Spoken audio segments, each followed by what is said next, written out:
Hi, good evening everyone. We are here to complete our last chapter, that is class 9, Nazism and the rise of Hitler. तो last class में जो हम लोगों ने अपना session जो था वो हम लोगों ने ब्रेक किया था जब हिटलर का राइज होता है। जिस समय हिटलर जो होता है वो धीरे धीरे राइज कर रहा होता है कि अब उसे आगे किस तरीके से अपने आप को उसने अपने आप को कैसे स्टैब्लिश किया, आज हम लोग उसको पढ़ेंगे। लेकिन उसके पहले क्विक रिकैप लेते हैं कि हमने लास्ट क्लास में कौन कौन से पॉइंट्स के ऊपर ध्यान दिया था और आज जो भी पॉइंट्स हम पढ़ेंगे उनसे कोई ना कोई क्वेश्चन जरूर बनता है। तो आइए स्टार्ट करते हैं अपना आज के chapter, that is the Nazism and the rise of Hitler. Recap में हम जाएंगे तो हमने बात स्टार्ट करी थी वर्ल्ड वॉर फर्स्ट की। वर्ल्ड वॉर फर्स्ट से पहले यहाँ पर किंगशिप चलती थी, यहाँ पे यानी कि रूलर जो थे वो राज करते थे। कहां पर राज करते थे? That is in Germany. Rulers राज करते थे और उस 20th सेंचुरी की हम लोग बात कर रहे हैं। 20th सेंचुरी में क्या हुआ था कि जर्मनी में जो है वो रूलर्स थे, वहां पे उस टाइम पे डायनेस्टीज यहाँ पे चल रही थी और उस समय 20th सेंचुरी में ये एक बहुत ही पावरफुल और स्ट्रॉन्ग नेशन था। समहाउ इट गेट पावर, और जब भी पावर आती है तो उसको और एक्सटेंड करने की बात हम लोगों ने पढ़ी अपनी हिस्ट्री में कि जब भी किसी राजा के पास, किसी साम्राज्य के पास बहुत ज्यादा पावर होती है, at that time they always try to increase their boundaries, they want to spread more and more power, they want to spread their kingdom more and more to gain more power. तो यहां पर भी Germany के kingdom ने यही किया and world war first जो था वो छिड़ गया। अब वर्ल्ड वॉर फर्स्ट, उसको वर्ल्ड वॉर नाम कैसे दिया? एक सबसे बड़ी बात ये कि जब पूरी दुनिया आपस में नहीं लड़ रही है, पूरा वर्ल्ड आपस में नहीं लड़ रहा है, तो आखिर उसको वर्ल्ड वॉर नाम कैसे मिला? तो एक चीज और है, दुनिया में उसमें बहुत ज्यादा डायनेस्टीज नहीं थी, वर्ल्ड में बहुत ज्यादा डायनेस्टीज नहीं थी, तो यहाँ पे जो भी डायनेस्टीज थी उतनी ही डायनेस्टी नोन थी। समझिएगा इस चीज को। तो जो वर्ल्ड था वो उतना ही बड़ा वर्ल्ड था। तो हम लोग ये कैसे, बाकी छोटी छोटी डायनेस्टीज थी, देयर आर आल्सो फाइटिंग, वो भी उनके बीच में भी स्मॉल स्मॉल फाइट, उनके बीच में भी स्मॉल स्मॉल चल रही है। तो इसकी वजह से वहां पर एक वर्ल्ड वॉर जो है उसकी जैसी स्थिति आ गई कि एवरीवन, किसी की भी बाउंड्रीज डिसाइडेड नहीं है, कुछ एक पक्ष में हो गए, कुछ दूसरे पक्ष में हो गए और आपस में उनके बीच में मुठभेड़ चल रही है। So the same thing was happening in 1914 to 1918। World war चल रहा था। वर्ल्ड वॉर में दो पावर जो थी वो डिस्क्रिमिनेट थी। एक थी सेंट्रल पावर जिसमें थी जर्मनी और ऑस्ट्रिया, दोनों ही बहुत बड़े पावरफुल किंगडम थे, ध्यान रखिएगा।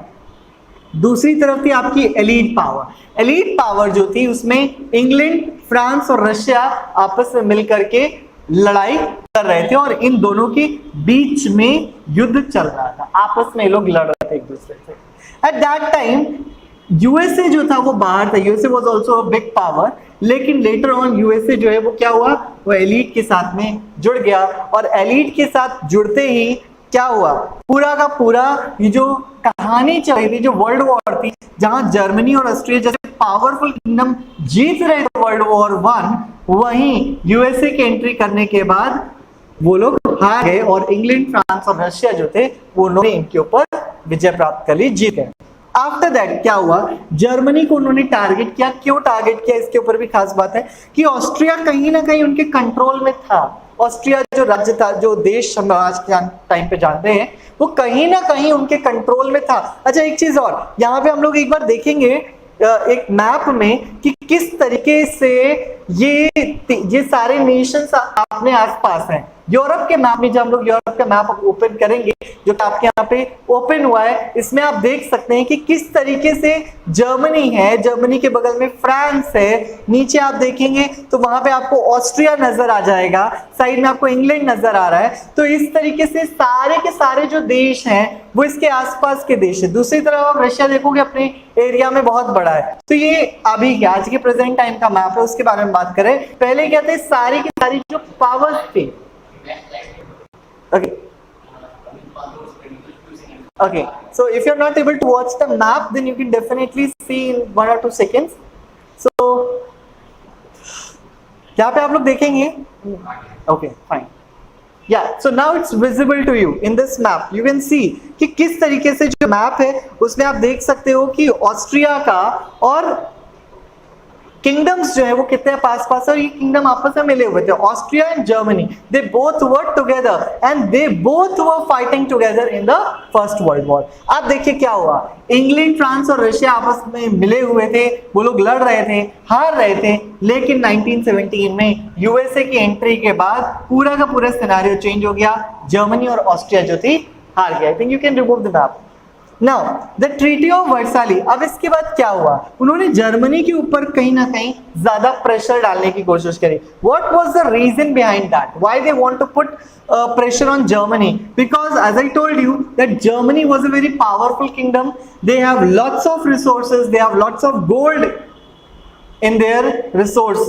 So वहां पर उन्हें लगा कि अगर जर्मनी जो है इसको अगर हमने ऐसे ही छोड़ दिया, क्योंकि इसके पास रिसोर्स है, मनी है, मैन पावर है, तो कहीं ना कहीं ये दोबारा से अपनी पावर को इकट्ठा करेगी और फिर से खड़ी हो जाएगी।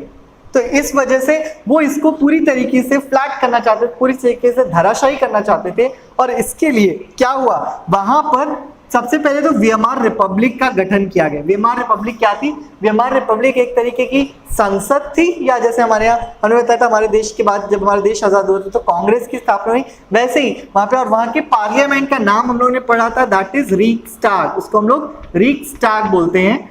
रीक्सटाग जो है वो वहां के पार्लियामेंट का नाम है, जहाँ पे वीमार रिपब्लिक नाम की जो गवर्नमेंट थी वो एस्टैब्लिश हुई। और ये यहाँ पर क्या लेके आई थी, it bring out democracy over here. देखिएगा किस तरीके से कहानी चल रही है, डेमोक्रेसी लाने की कोशिश थी, क्योंकि वोटिंग के बाद वहां पर जो है चूज किए गए थे वीमार रिपब्लिक के सदस्य। देवर डेमोक्रेट्स, देवर वीमार रिपब्लिक में जो लोग शामिल थे। तो उन लोगों ने अब क्या किया कि वीमार रिपब्लिक की स्थापना करी, डेमोक्रेसी लाने की कोशिश करी, और तब वहां पर क्या हुआ, दैट वाज देयर वाज कि उन्होंने एक ट्रीटी साइन करी थी, द ट्रीटी ऑफ वर्साइलेस।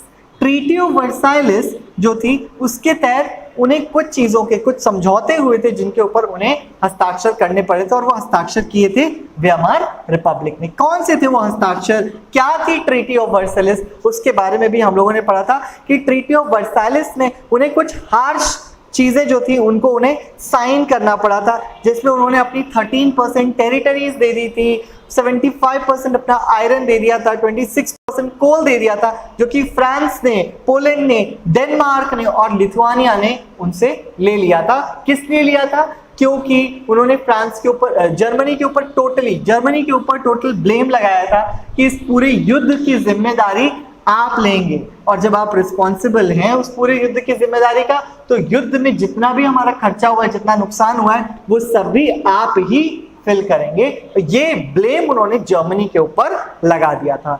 जर्मनी के ऊपर ये ब्लेम लगाने के बाद उनकी जो वीमार रिपब्लिक बनी, उसने क्या किया, ये ट्रीटी ऑफ वर्साइलेस साइन कर लिया। वर्साइले नाम की जगह पर साइन हुई थी, इसलिए इसको ट्रीटी ऑफ वर्साइले कहा जाता है। और बहुत ही हार्श ट्रीटी थी, जिसने पूरी तरीके से जर्मनी की जो कमर थी वो तोड़ के रख दी थी। पूरी जर्मनी जो थी उसकी इकोनॉमिक क्राइसिस आ गई थी जर्मनी के अंदर, क्योंकि उन्होंने सब कुछ उनसे ले लिया था, यहाँ तक कि उनका ह्यूमन रिसोर्स से लेकर के उनके जो रिसोर्स के भंडार थे, पैसा था, वो सब कुछ उन्होंने वहां से ले लिया था।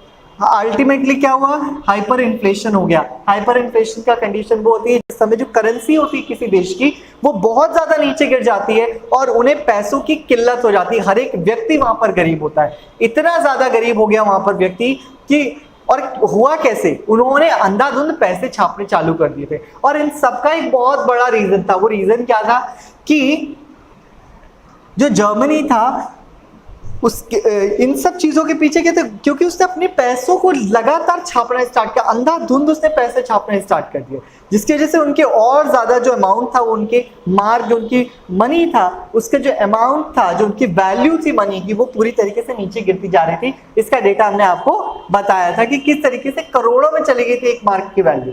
तो इस तरीके से जब एक लोफ ऑफ ब्रेड लेने के लिए उन्हें, आपके बुक में एनसीईआरटी में लिखा हुआ है कि एक लोफ ऑफ ब्रेड लेने के लिए उन्हें एक बैलगाड़ी कार्ट भर भर के पैसे ले जाने पड़ते थे।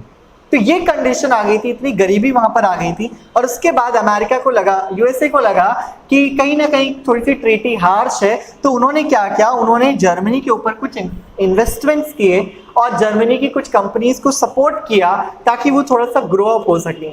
लेकिन उसके बाद भी थोड़ी सी किस्मत और ज्यादा खराब निकली और क्या हुआ, उसके बाद एक बहुत बड़ी प्रॉब्लम आ गई थी और वो प्रॉब्लम ये थी that there was 1921 में क्राइसिस हो गई थी। और वो क्राइसिस कैसे हुई थी, वो क्राइसिस हुई थी due to the Wall Street exchange के क्रैश की वजह से। ड्यू टू द, ये क्या था, ये था इनका स्टॉक एक्सचेंज मार्केट। तो स्टॉक मार्केट जो था जब वो गिर जाता है तो क्या होता है, एक ही दिन में बहुत सारे शेयर्स जो थे कंपनीज के चले गए, यानी कि कंपनीज में जो इन्वेस्टमेंट्स हो रहे थे वो उनसे ले लिए गए। इसकी वजह से कंपनीज के पास पैसा नहीं बचा अपने आप को सर्वाइव करने के लिए, और ऐसी कंडीशन में वो जर्मनी की मदद कैसे करती। तो अल्टीमेटली यूएस ने भी अपना हाथ जर्मनी के ऊपर से हटा लिया, जिसके बाद वहां पे बहुत ही ज्यादा क्राइसिस हो गई। लोग जो थे वो भुखमरी की कगार पर पहुंच गए, यहां तक कि लोग अपने जो बिजनेसमैन थे, जो शॉपकीपर्स थे, जो सर्विसमैन थे, वो सब अपने चेस्ट पर एक तख्ती लेकर के घूमते थे, एक बैनर लेकर के घूमते जिसमें लिखा था विलिंग टू वर्क एनीथिंग। वो कुछ भी काम करने के लिए तैयार थे। तो ये सिचुएशन वहां पर जो आई थी, ये बड़ी वर्स्ट सिचुएशन आ गई थी। और इसकी वजह से क्या हुआ, इसकी वजह से जो वीएमआर रिपब्लिक थी कहीं ना कहीं उसके भाई अब लोग क्या थे, क्योंकि वीएमआर रिपब्लिक ने अगर ये ट्रीटी साइन ना की होती तो ये सब कुछ होता ही नहीं। तो लोग इसका रिस्पॉन्सिबल वीएमआर रिपब्लिक को मान रहे थे, और इसकी वजह से क्या हुआ, वो अनस्टेबल हो गई। वहां की जो डेमोक्रेसी थी वो अनस्टेबल हो गई। और जब डेमोक्रेसी अनस्टेबल होती है तो ध्यान रहे कि सबसे बड़ी जो उसकी प्रॉब्लम आ सकती है वो किस चीज की होती है, वो होती है डिक्टेटरशिप की। तो डिक्टेटरशिप आने के चांसेस कब बढ़ जाते हैं, जिस समय पर कहीं पे किसी भी देश की जो आप कह सकते हैं डेमोक्रेसी है, जब उसके ऊपर क्वेश्चन मार्क लग जाता है, जब डेमोक्रेसी कहीं ना कहीं गायब हो जाती है, ऐसी कंडीशन में हमें ये चीज देखने को मिलती है। अब चलते हैं, ये सिचुएशन हो गई कि किस तरीके से क्राइसिस हो रही थी। अब हम लोग चलते हैं वापस 1889 में। अब हम ये डेट क्यों स्टार्ट कर रहे हैं, क्योंकि 1889 में ऑस्ट्रिया के अंदर, ऑस्ट्रियन हंगरी एम्पायर था, ऑस्ट्रिया के अंदर एक लड़के ने जन्म लिया जो आगे चलते हिटलर के नाम से मशहूर हुआ। अब हिटलर ने क्या किया था, अपना पूरा का पूरा जीवन बहुत ही पॉवर्टी की सिचुएशन में उसने किया, बहुत ही पॉवर्टी, बहुत गरीब था। और वर्ल्ड वॉर 1 में ये व्यक्ति जो था एज अ सोल्जर इसने अपने आप को एडमिट करा लिया, यानी एज अ सोल्जर जो हिटलर था वो शामिल हुआ आर्मी में। आर्मी में शामिल होने के बाद उसने लड़ाई करी, और लड़ाई करने के बाद वो बहुत सारे, क्योंकि वो बहुत बहादुर था, तो उसने ब्रेवरी के बहुत सारे मेडल्स जो थे वो जीते, ब्रेवरी के बहुत सारे मेडल्स अपने नाम किए। अब आप ध्यान रहे, क्योंकि वहां पे कहीं ना कहीं किंगशिप चल रही थी, आर्मी के अंडर में वो था, बहुत जबरदस्त काम कर रहा था, और इस काम करने की वजह से उसको बहुत ज्यादा उसको जो है फेम मिला। फेम के साथ साथ he also got so many medals for his bravery. अब ब्रेवरी की कंडीशंस कैसी थी, देखो ब्रेवरी इस वजह से बहुत ज्यादा हुआ कि भाई लड़ाई लड़ी है उसने, आपने इतना ज्यादा लोगों को, अब जैसा भी अपने दुश्मनों की, वहां पे लड़ाई में तो सब दुश्मन होते हैं, तो उन्होंने अपने दुश्मनों की इतने लेवल पर मारा है, कहीं ना कहीं ये देश के लिए बहुत बड़ी बात होती है। आफ्टर दैट 1919 में उन्होंने एक पार्टी ज्वाइन कर लिया, और 1919 की बात है, कब 1919 यानी कि वर्ल्ड वॉर खत्म हो गया। और उसके बाद क्या हुआ, वर्ल्ड वॉर खत्म होने के बाद उन्होंने एक पार्टी ज्वाइन कर लिया जिसका नाम था जर्मन वर्कर्स पार्टी। ध्यान रखिए क्वेश्चन आता है, that is German workers party, German workers party. ध्यान रहे, इस नाम को ध्यान रख लीजिएगा।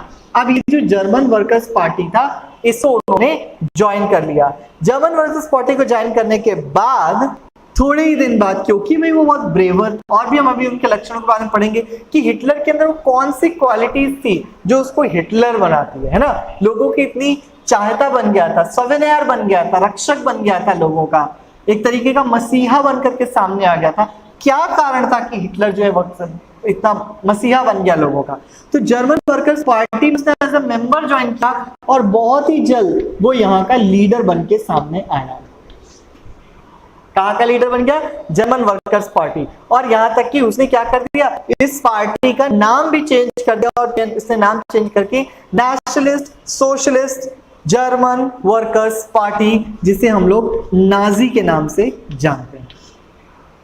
ठीक है, अब देखो नाजी क्या थी, नाजी कोई पार्टी नहीं बनी, लास्ट में जाकर नाजी कोई पार्टी नहीं थी, नाजी बन गया एक कल्चर, कल्ट बोलते हैं, एक कल्चर बन गया। इसके अपने रूल्स थे, इसके अपने नियम थे, इसके अपनी उसूल थे, अपने रूल्स थे इसके।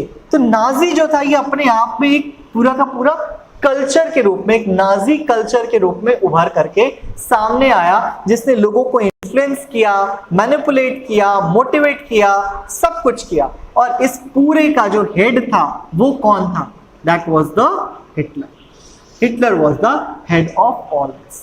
हिटलर नाजी का जो है हेड बन गया। And how did Nazi party rise in German politics? Question आता है, क्वेश्चन लिख लीजिएगा।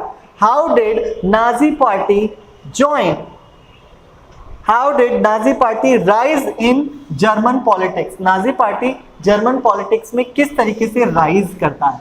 तो नाजी पार्टी के ज्वाइन होने के पीछे भी एक बहुत बड़ा रीजन है। क्या रीजन है वो ध्यान दीजिएगा। अभी वीएमआर रिपब्लिक का टाइम चल रहा है। देखो 1919 की हम बात कर रहे हैं कि 1919 में उसने जर्मन वर्कर्स पार्टी ज्वाइन कर ली थी, है ना, और 1919 में उसने जर्मन वर्कर्स पार्टी ज्वाइन करी। अब ये टाइम वो था जब वर्ल्ड वॉर खत्म हो गया, यानी वीएमआर रिपब्लिक आ गया। लोग आक्रोशित थे, किसके लिए? वीएमआर रिपब्लिक से आक्रोशित थे। क्यों? क्योंकि उसने क्या किया था, उसने इतनी हार्श ट्रीटी साइन करी थी कि पूरी की पूरी जर्मनी को उसका भुगतान भुगतना पड़ रहा था। गरीबी वहां पे चरम पर पहुंच गई थी। अब क्या हुआ? तो यहां बोलते हैं नाजी पार्टी किस तरीके से राइज हुई जर्मन पॉलिटिक्स में। तो उसका आंसर है 1928 में Nazi got only 2.6% of votes.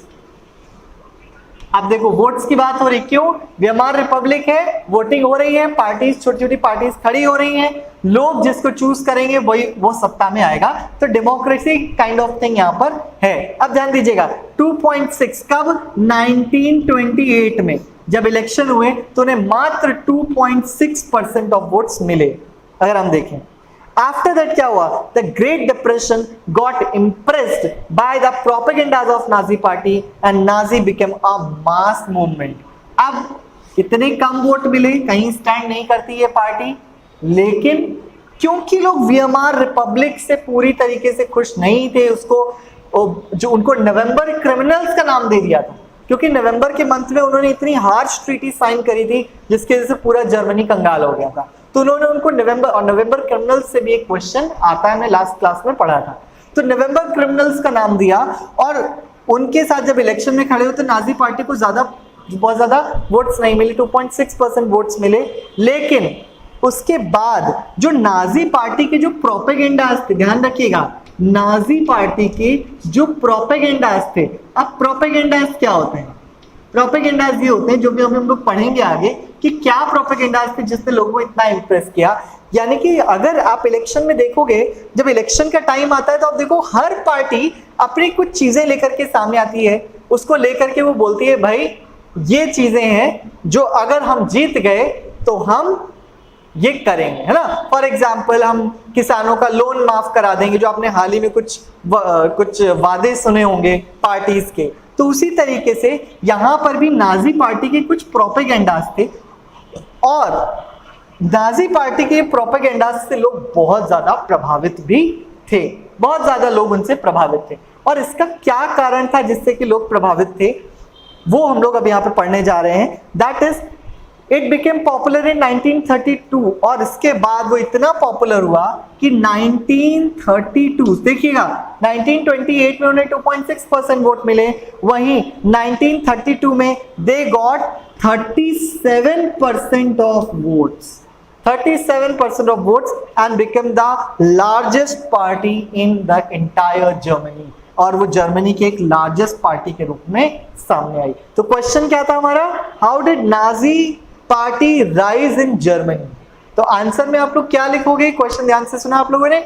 Answer में आप क्या लिखेंगे? उन्होंने ये बताया कि उसके जो प्रोपेगेंडास थे, सबसे बड़ी चीज थी, उसके प्रोपेगेंडास की वजह से जर्मनी के लोगों के बीच में नाजी पार्टी फेमस हो गई। ऑल्दो 1928 में उसको बहुत कम वोट्स मिले, लेकिन 1932 में उसने बहुत ही बहुमत हासिल कर ली। बहुमत किसको बोलते हैं? मैक्सिमम वोट्स उसने हासिल कर लिए। अब नेक्स्ट चलते हैं आगे।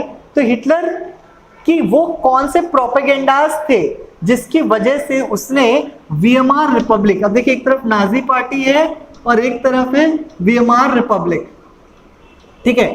अब आप देखो इन दोनों के बीच में एक तरीके की कोल्ड वॉर चल रही है वहां पे। कैसे भाई, वीएमआर रिपब्लिक तो आ ही गया था वर्ल्ड वॉर के बाद, नाजी पार्टी उसके बाद राइज हो गई और नाजी ने हिटलर जो थे वो वहां पे ऊपर पीक पर पहुंचा था। अभी वो नाजी पार्टी में है, ध्यान रखिएगा, अभी एक पार्टी का हेड है। अब इन दोनों के बीच में सपोज वोटिंग फाइट चल रही है। वोटिंग फाइट चलते टाइम जो नाजी थे, नाजी यानी हिटलर के अंडर में जो नाजी पार्टी थी, उसने अपने कुछ प्रोपेगेंडास दिए। उसने कहा सबसे पहली चीज ना क्या चीज थी, देखो Hitler was an amazing speaker, he was an such a brilliant speaker कि जब वो बोलता था तो लोग हिप्नोटाइज हो जाते थे, ऐसा कहा जाता है कि इतना प्यारा बोलता था, इतना अच्छा बोलता था, जोश होता था और ब्रेवरी होती थी उसके अंदर, मोटिवेशन होता था। दैट्स व्हाई हिटलर को कहीं ना कहीं कहा जाता है कि स्पीकर हो तो हिटलर जैसा हो। तो he was such a brilliant speaker कि जब वो बोलता था तो लोग सुनने के लिए मजबूर हो जाते थे, लोग उन्हें सुनना चाहते थे। ये एक बहुत बड़ी खासियत थी हिटलर की।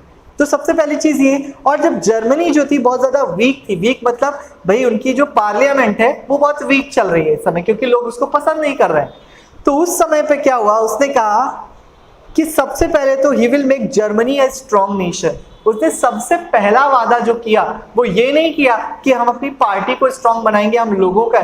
सबसे पहला उसने बोला, जिसको उसने नेशनलिज्म की भावना से भरा हुआ स्टेटमेंट था, कि उसने क्या बोला कि जर्मनी को वो ऊपर ले जाएगा, हाइट्स पर ले जाएगा और जर्मनी को एक स्ट्रॉन्ग नेशन के रूप में सामने लेकर के आएगा ऑल ओवर द वर्ल्ड। बहुत इंपॉर्टेंट इंप्रेसिव बात थी। दूसरा जो उसने स्टेटमेंट दिया वो बहुत इंपॉर्टेंट है। उसने क्या दिया भाई, क्या छाई हुई थी यहाँ पे, पॉवर्टी, और हम सब जानते हैं पॉवर्टी में there is lots of unemployment. तो उसने क्या कहा, उसने सीधे सीधे कहा कि मैं लोगों को पॉवर्टी से बचाऊंगा और मैं एम्प्लॉयमेंट दूंगा, मैं उन्हें नौकरियां दूंगा। सबसे बड़ी बात, पेट के आगे कुछ नहीं। तो सबसे ज्यादा लोग जो इंप्रेस हुए क्या थे, भाई जो बेरोजगार हैं उनको नौकरी मिलेगी, उनको वहां पे एम्प्लॉयमेंट्स मिलेंगे। उसके बाद उसने कहा कि वो बदला भी लेगा। आप देखिए इसमें रिवर्स साइकोलॉजी चल रही है। लोग किसके अगेंस्ट हैं, वीएमआर रिपब्लिक के अगेंस्ट है, वो ट्रीटी ऑफ वर्साइलेस के अगेंस्ट है। और हिटलर ने कहा इतना ही नहीं, I will also take the revenge. याद करिए ना कि जब हमारे पड़ोसी देश हमारे ऊपर छुप करके आक्रमण करते हैं और हम सर्जिकल स्ट्राइक करते हैं तो हर एक व्यक्ति के अंदर कितना जोश भर जाता है।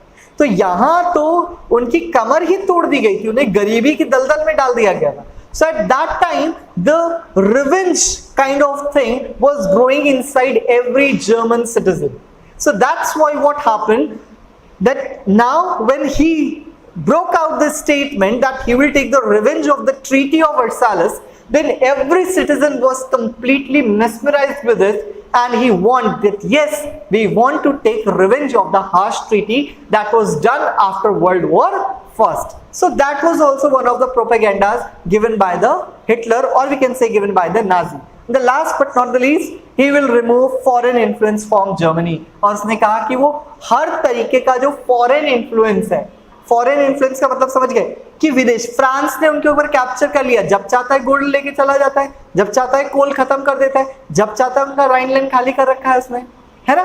तो ये जो सिचुएशन थी, फॉरेन जो कंट्रीज थी वो जब चाहे अपने मनमाने ढंग से जर्मनी का यूज कर रहे थे। उसने कहा वो हर तरीके का जो फॉरेन इन्वेजन है, हर तरीके का जो फॉरेन इन्फ्लुएंस है जर्मनी के ऊपर, वो कंप्लीटली खत्म कर देगा। जर्मनी को किसी की जरूरत नहीं रहेगी, जर्मनी एक स्ट्रॉन्ग नेशन के रूप में सामने खड़ा हो जाएगा। That was the strength of Germany. उसने ये बोला कि वो ये सब कराएगा, and hence people were completely convinced because they were completely demoralised by the work of Weimar republic. उन्होंने हिटलर को बहुत ज्यादा पावर, बहुत ज्यादा सम्मान देना स्टार्ट कर दिया। व्हाट नेक्स्ट नाउ, अब सबसे बड़ी बात आती है कि हिटलर को एक और टाइटल भी दे दिया उन्होंने। मैंने आपको बताया था, उन्होंने उसको सेवियर का टाइटल दे दिया। सेवियर मतलब उन्होंने जर्मन के लोगों ने कहा ये हमारा उद्धार करता है ना, मसीहा है हमारा। तो उन्होंने हिटलर को मसीहा तक का टाइटल दे दिया। After coming into power, Hitler remove democracy and established dictatorship in Germany.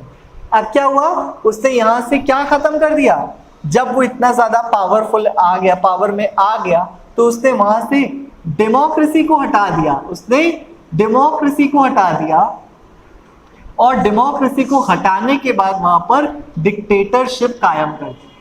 ठीक है, अब ये उसने कैसे किया ये भी ध्यान दें कि भाई उसने तो इलेक्शन में जीत हासिल करी थी, मैंने यहाँ पे ये बात बोली थी आपसे, क्वेश्चन हो सकता है कि उसने यहाँ पर तो इलेक्शन में जीत हासिल करी थी, तो भाई उनके पास भी एक ऑपोजिशन पार्टी होगी, उस पार्टी, भाई देखो सबसे पहले क्या हुआ, हिटलर आ गया पावर में, लेकिन अभी भी जो पावर थी वो किसके पास थी, वो थी प्रेसिडेंट के पास, ध्यान देना, प्रेसिडेंट के पास थी पावर।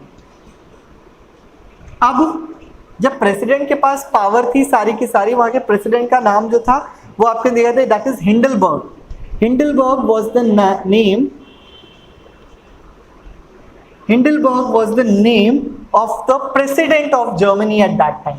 तो क्या हुआ कि सारी पावर इनके पास थी, तो उन्होंने क्या किया, जो प्रेसिडेंट थे उन्होंने देखा कि नहीं ये पार्टी जीत करके आई है, नाजी पार्टी का जो लीडर हिटलर है वो बड़ा स्ट्रांग है, लोग उसको बहुत ज्यादा फॉलो अप करते हैं। इस प्रेसिडेंट ने क्या किया, उन्होंने पावर दे दी, यानी कि एक बहुत बड़ी पोजीशन थी, दैट इज कॉल्ड चांसलरशिप। चांसलरशिप की पोजीशन उन्होंने किसको दे दी, इज गिवन टू हिटलर। अब चांसलरशिप की जो पोजीशन है ये सबसे पावरफुल पोजीशन थी जर्मनी के अंडर में, तो प्रेसिडेंट ने ये सबसे पावरफुल पोजीशन किसको दे दी, हिटलर को।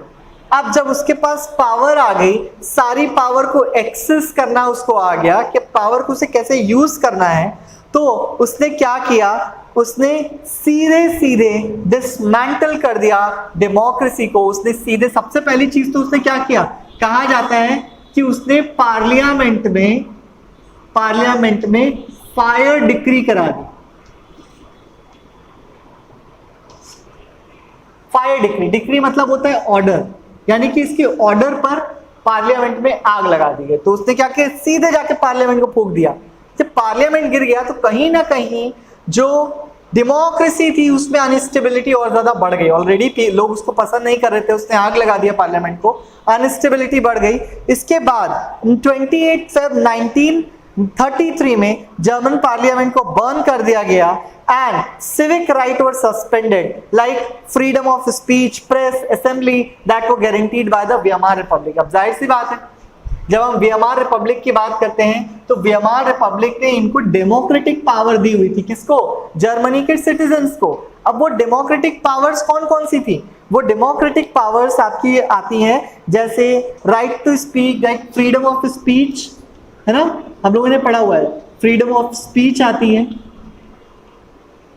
फिर आती है प्रेस, प्रेस मतलब न्यूज़पेपर और मैगजीन्स, उन सब में तो प्रेस आती है, freedom of press. Then assembly, लोग एक जैसे पार्टीज बना सकते हैं, छोटी छोटी पार्टीज बना सकते हैं। तो उसने कहा कि देखो सबसे पहले तो मैं पावर, इसको पार्लियामेंट को खत्म करूं, जैसे पार्लियामेंट को खत्म करूंगा वैसे ही सारी की सारी पावर, क्योंकि चांसलर सबसे ज्यादा पावरफुल है, सारी की सारी पावर हिटलर के पास आ जाएगी क्योंकि वो चांसलर है वहां का। उसके बाद उसने क्या किया, उसने कहा कि इसके बाद ये दूसरी पार्टी ऐसा ना हो, अब ये कलेक्ट, भाई जाहिर सी बात है जब लोग इससे नाखुश थे तो हो सकता है नाजी से भी नाखुश हो जाए कल को, तो वो किसके पास आएंगे, वापस वो इसी पार्टी को बढ़ाने की कोशिश करेंगे, अपनी मिलिट्री को बढ़ाने की कोशिश करेंगे। तो उसने क्या कर दिया, फ्रीडम ऑफ स्पीच खत्म कर दी, कोई बकवास नहीं कर सकता, कोई अगेंस्ट बोल नहीं सकता नाजी पार्टी के। प्रेस यानी कोई नाजी के अगेंस्ट कुछ छाप नहीं सकता।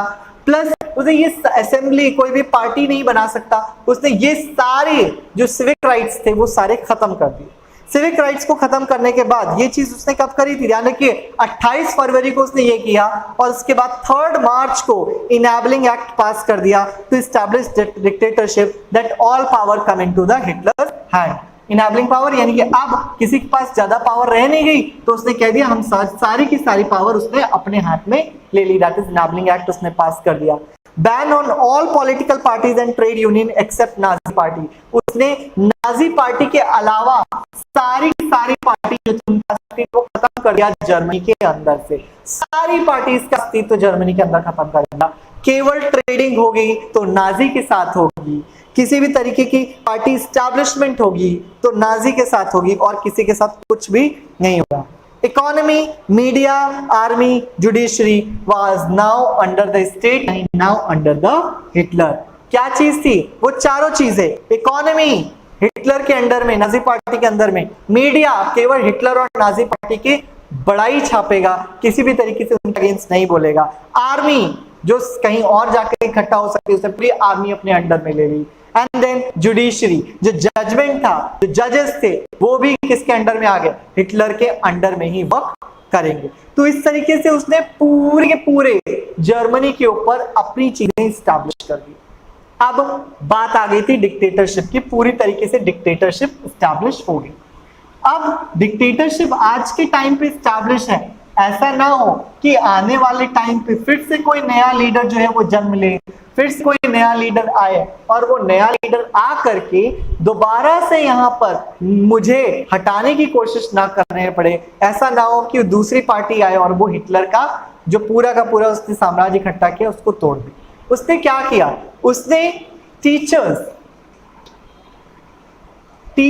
को प्लस पेरेंट्स को, दो तरफ से उन्होंने हिटलर ने अपना प्रोपेगेंडा जो था वो उनके ऊपर थोपना स्टार्ट किया। नाजी के जो रूल्स थे वो थोपने स्टार्ट किए। पेरेंट्स को उसने बोला कि they will only teach the Nazi cult to their children, और टीचर्स को उसने बोला कि they will only teach the Nazi cult to the children. Got it? वो टीचर्स से बोला कि केवल नाजी कल्ट बताएंगे, पेरेंट्स को बोला कि वो केवल नाजी कल्चर बताएंगे। यहां तक कि उसने स्कूल्स के अंदर जो बुक्स थी उनका सिलेबस भी इंटायरली चेंज कर दिया और सब कुछ नाजी कल्ट के अकॉर्डिंग चलाने लगा। सब कुछ नाजी कल्ट के अकॉर्डिंग चलाने लगा। अब स्कूल्स में जो भी बुक्स चल रही हैं, जो भी उन सब में केवल पढ़ाई होती थी, नाजी कल्चर की पढ़ाइयां होती थी। उन सारे स्कूल में अगर कुछ पढ़ाया जाता था तो नाजी कल्चर पढ़ाया जाता था। यहां तक कि जब पेरेंट्स टीचर्स मीटिंग होती थी तो भी वो लोग नाजी कल्चर को लेकर के ही बातें करते थे कि किस तरीके से अपने बच्चों को नाजी कल्चर सिखाया जाए। दूसरी तरफ उसने पेरेंट्स के साथ में एक और चीज उसने शेयर करी, that was that mother is the builder of new child. उसने क्या किया? मदर्स को उसने कहा कि मदर्स को बिल्डअप करना है तो मदर्स को नाजी कल्ट सिखाना पड़ेगा अपने बच्चों को। जितने भी मेल चाइल्ड होते थे, बॉयज होते थे, उन सबको कहा कि वो बॉक्सिंग एंड कुछ ऐसा जिसमें एग्रेशन हो, इस तरीके का कोई गेम या स्पोर्ट्स वो खेले, एग्रेशन वाले गेम्स खेले, ताकि उनके अंदर क्या है? मैनली पावर आए, फाइटिंग आए। एंड अल्टीमेटली मदर्स को उन्हें कहां मोटिवेट करके लाना था? To the army of the Germany. उन्हें जर्मनी की आर्मी में ही भर्ती करना था। 17 साल का होने के बाद जो बेटा था वो नाजी के पार्टी में शामिल हो जाएगा, जर्मनी की आर्मी में शामिल हो जाएगा। ये चीज उसने कही थी। यहां तक कि उसने मदर्स के ऊपर मेडल्स भी देना स्टार्ट किया था, मेडल्स को रिवॉर्ड करना स्टार्ट किया था। अब रिवॉर्ड कैसा था? रिवॉर्ड था on the basis of the child. If they are giving 4, तो उन्हें अगर 4 बच्चे हैं, उनके 4 बेटे हैं, तो उनको मिलेगा ब्रॉन्ज मेडल। अगर 6 हैं तो उनको सिल्वर, अगर 8 और 12 है तो उनको गोल्ड मेडल। इस तरीके से वो मेडल्स जो था वो मेडल्स इनको देता था, मदर्स को देता था। और उनको क्या मिलता था? मदर्स को मेडल मिलने का मतलब है कि उनको राशन में और अलग अलग जगहों पर उन्हें क्या मिलेगा? इसका मुआवजा मिलता था। यानी उनको जो अगर किसी के पास 4 मेडल्स हैं, अगर किसी के पास ब्रॉन्ज मेडल है तो उसको कुछ प्रायोरिटीज दी जाएंगी, उसको कुछ राशन, कुछ अलग गिफ्ट, ये चीजें उनको मिलती थी। ये प्रायोरिटीज उसने मदर्स को दिलवाई थी। आफ्टर दैट एक बहुत बड़ी चीज जो नाजी में स्टार्ट हुई थी, जिसके बारे में हम बात करेंगे, that was the genocide. Genocide क्या था और जीनोसाइड के साथ गैस चैम्बर्स क्या थे, इवैक्यूएशन सेंटर्स क्या थे? तो जर्मनी में नाजी पार्टी ने एक फिलॉसफी बनाई थी। अब क्या थी वो फिलॉसफी, वो पढ़ते हैं। ये जो फिलॉसफी थी उसमें ये कहा जाता है, बहुत सारी दंत कथाएं, एक कहानी ऐसी है जिसमें नाजी फर्स्ट वर्ल्ड वॉर के दौरान छुप रहा था और छुपने के लिए वो एक घर में घुसा और वो जो घर थे वो किसका था, वो यहूदी का यानी एक ज्यूस का घर था। ध्यान दीजिएगा, वो एक ज्यूस का घर था, ठीक है। ज्यूस जो थे टाइप ऑफ क्रिश्चियनिटी को फॉलो करने वाले लोग होते हैं, सो दे वर द ज्यूस। और ये यरूशलेम से यानी कि जहां पे जीसस क्राइस्ट थे, जीसस थे, उनसे रिलेट करते हैं ये, तो वहां से ये बिलोंग करते हैं। और ज्यूस वहां का समय, उनका जो किंग था वो भी एक ज्यूस था उस समय। बताते हैं, दोनों कहानियों को हम लोग बात करते हैं यहाँ पे। तो ज्यूस जो थे वो एक ज्यूस के घर में जाकर के छुपा और उसने उनसे बोला कि मुझे बचाओ और तुम सेना को मेरे बारे में मत बताना। जर्मनी के से लड़ाई कर रहा था, क्योंकि वो जर्मनी की फौज से लड़ाई कर रहा था, फौज में भर्ती था, उनके अगेंस्ट लड़ रहा था दूसरों से, तो वो छुप रहा था क्योंकि अब जर्मनी हार रही थी। तो छुपते टाइम क्या हुआ, उसने ज्यूस के घर में शरण ली, लेकिन इन ज्यूस ने क्या किया, उसके खाने में बेहोशी की दवा मिला दी, वो बेहोश हो गया। और सुबह उसने जब आंख खुला तो उसको पता चला कि वो दुश्मन की कैद में। तो उस समय से वो ज्यूस के अगेंस्ट बहुत ज्यादा एग्रेशन था उसके अंदर, ज्यूस के खिलाफ बहुत ज्यादा भड़का हुआ रहा वो। तो एक तो ये कारण बताया जाता है। कुछ लोग ये भी कहते हैं कि क्योंकि जीसस को जिन्होंने क्रूज पर चढ़ा दिया था, है ना, उस क्रॉस के ऊपर चढ़ा दिया था, वो ज्यूस थे, ज्यूस किंग था जिसने कि जीसस को मौत की सजा सुनाई थी, कांटों का मुकुट पहनाया था। तो कहते कि ये कारण भी था जिसकी वजह से हिटलर जो था वो ज्यूस को पसंद नहीं करता था कि इन्हीं के जो पूर्वज थे उन्होंने जीसस को मारा था। तो ऐसी कुछ कहानियां हैं, ये कहानियां बताती हैं, या ये कहानियों को हम लोग को पता चलता है कि वो पसंद नहीं करता था ज्यूस को। तो वो किसको पसंद करता था, जिन्हें वो पसंद करता था वो थे नॉर्डिक आर्यंस। ध्यान दीजिएगा, नॉर्डिक आर्यंस, नॉर्डिक आर्यंस को वो प्योर कहता था कि they are called as pure, इनको प्योर कहता था। और कहता था पूरे वर्ल्ड में अगर कोई रहने के काबिल है, कोई जीने के काबिल है, तो केवल नॉर्डिक आर्यंस है। नॉर्डिक आर्यंस के अलावा किसी को भी जीने का हक नहीं है। और ऐसी कंडीशन पे वो क्या करता था, वो उन्हें आइडेंटिफाई करवाता था। आइडेंटिफाई करवाने के बाद अगर ज्यूस होते थे तो वो ज्यूस को कर देता था क्या, डिसइंफेक्टेंट सेंटर पे भेज देता था। डिसइंफेक्टेंट, बेसिकली डिसइंफेक्टेंट हम उसको बोलते हैं, जिसे आप लोगों ने बहुत ज्यादा आजकल सुना होगा। डिसइंफेक्टेंट एरिया वो होते हैं जहां पर जाया जाता है तो आप पूरी तरीके से बैक्टीरिया एंड फ्री हो जाते हैं, ठीक है। तो जब आप virus and bacteria free, pathogen free हो जाते हैं तो उसको डिसइंफेक्टेंट एरिया बोला जाता है। यहां पर वो क्या कर रहा था, यहां पर वो यही ड्रामा कर रहा था। उसने बोल दिया था कि उन्हें डिसइंफेक्टेंट सेंटर्स में गैस चैम्बर्स के अंदर भेज दिया जाएगा। गैस चैम्बर्स क्या थे, एक छोटे छोटे कमरे होते थे, सफोकेटिंग कमरे। वो ज्यूस को उन कमरों के अंदर डालता था, उस कमरे को पूरी तरीके से बंद कर देता था और उसके अंदर जहरीली गैस छोड़ देता था। लोग दम घुट करके उसके अंदर मर जाते थे और वो उन्हें कांच से देखता था कि कैसे लोग तड़प करके मर रहे हैं। तो ये जो मास किलिंग थी, इसको हम लोग बोलते हैं मास किलिंग। मास किलिंग का मतलब है एक बार में बहुत सारे लोगों को मार डालना, है ना। तो इसको हम लोग क्या बोलते हैं, मास किलिंग, और इसी को हम लोग बोलते हैं जीनोसाइड, है ना। सभी लोगों ने एवेंजर्स एंड गेम देखी होगी। तो जो थैनोस करता था वही यहां पर कौन कर रहा था, हिटलर कर रहा था। एक बार में ग्रह के पूरे ग्रह के लोगों को उसने मिटा दिया था। तो सेम एज इट इज वही काम हिटलर ने भी किया था धरती के ऊपर। सो यहां पर उसने क्या किया था, उसने मास किलिंग, जिसको जीनोसाइड कहा जाता है, एक बार में मासेस में लोग, उसने दसियों हजार लोगों को वो एक साथ उनके ऊपर जो है उनको मरवा देता था। कभी गोलियां चलवा देता था, कभी गैस चैम्बर्स में उनको वो डाल देता था।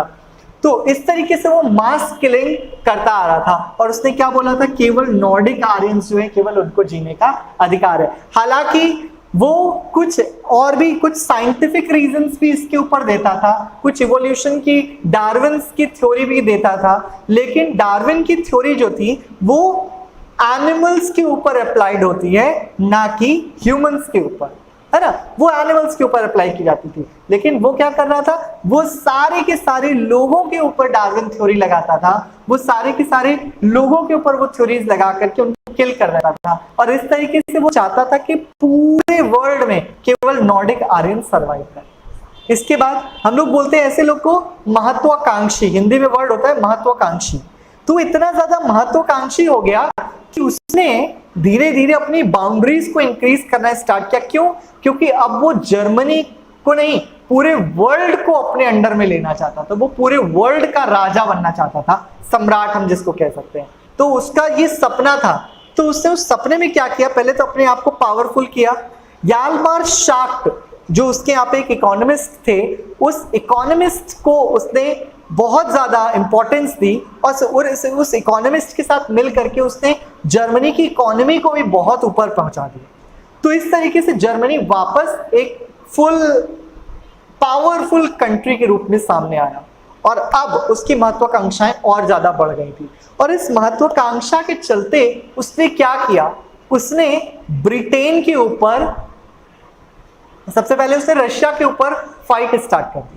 रशिया के ऊपर जब उसने लड़ाई स्टार्ट करी तो रशिया के काफी अंदर तक वो चला गया और वहां पे वो कंप्लीटली उसके ऊपर कैप्चर कर ही लेता। लेकिन रशियंस को जब ये चीज समझ आई कि नहीं, वो विदाउट एनी रीजन ही इज अटैकिंग ऑर्डर्स, तो उन्होंने इसके ऊपर अटैक बैक किया। और अटैक बैक करने के साथ उन्होंने बर्लिन तक घुस करके इनको जो है डिफीट करने की कोशिश करी। जर्मनी में हिटलर अपनी पावर के पूरे अपने पावर के जुनून में इतना ज्यादा पागल हो गया कि उसने एक तरफ रशिया के साथ वॉर छेड़ दी और दूसरी तरफ उसने ब्रिटेन के ऊपर बम्बार्डिंग कर। अब क्या हुआ, दो तरफा लड़ाई की वजह से एक तरफ से रशियंस ने अपनी पूरी पावर्स के साथ टिल बर्लिन, उनके जो कैपिटल है वहां तक उनको खदेड़ करके मारा, और दूसरी तरफ से ब्रिटेन ने जर्मनी के ऊपर बम्बार्डिंग स्टार्ट कर दी।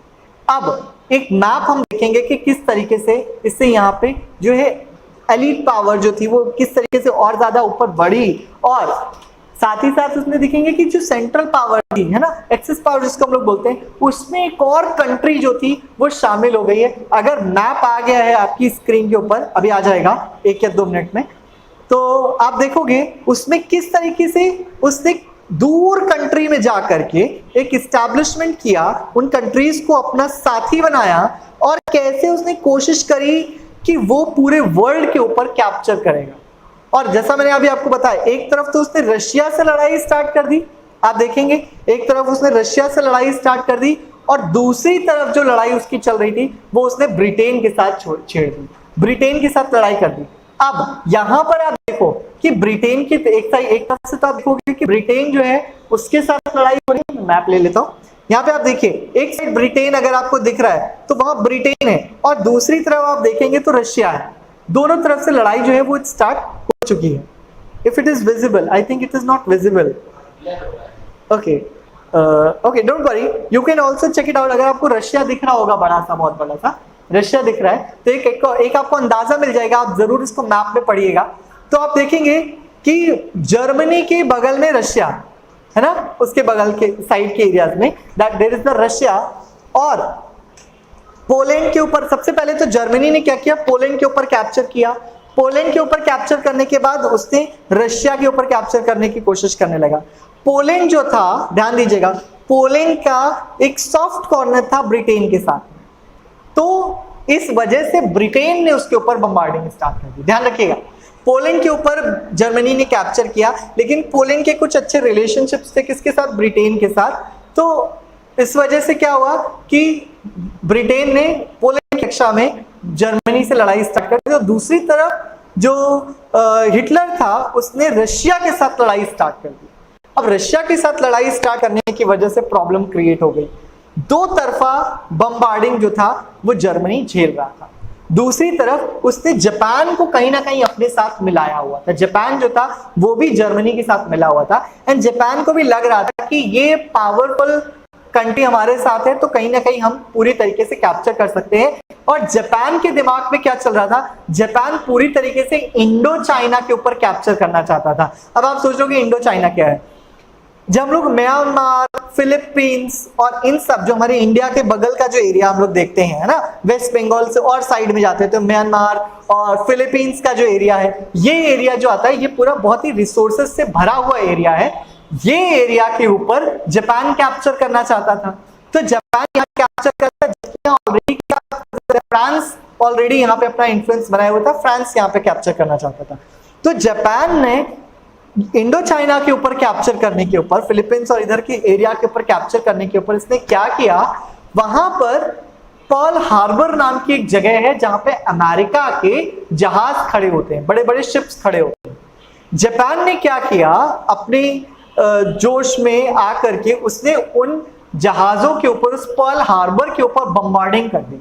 इस बम्बार्डिंग की वजह से क्या हुआ, अमेरिका जो अब तक शांत बैठा हुआ था वो गुस्से में आ गया। और अमेरिका क्यों शांत बैठा था, वो नहीं चाहता था कि जर्मनी के साथ दोबारा वही चीजें हो जो फर्स्ट वर्ल्ड वॉर के बाद हुई थी, तो वो शांत बैठा था। लेकिन जब जबरदस्ती जापान ने क्या किया, उनके पर्ल हार्बर के ऊपर हमला करके उनके जो है शिप्स को डुबो दिया, उनके शिप्स को उसने बम ब्लास्ट कर दिया। इसके बाद अमेरिका ने वर्ल्ड वॉर 2 में एंट्री ली, और वर्ल्ड वॉर 2 में एंट्री करके वो इस पूरे वॉर को बहुत ज्यादा बढ़ाना नहीं चाहता था। वो सीधे उसने एंट्री की, और उसने क्योंकि उसके जस्ट पहले न्यूक्लियर बॉम्ब उसने सबसे पहले अपने पास रख लिए थे, न्यूक्लियर बॉम्ब का आविष्कार उसने कर लिया था। उसने सीधे जापान के 2 शहरों के ऊपर 2 दिन के अंतराल में 2 न्यूक्लियर बॉम्ब्स उनके ऊपर गिराए।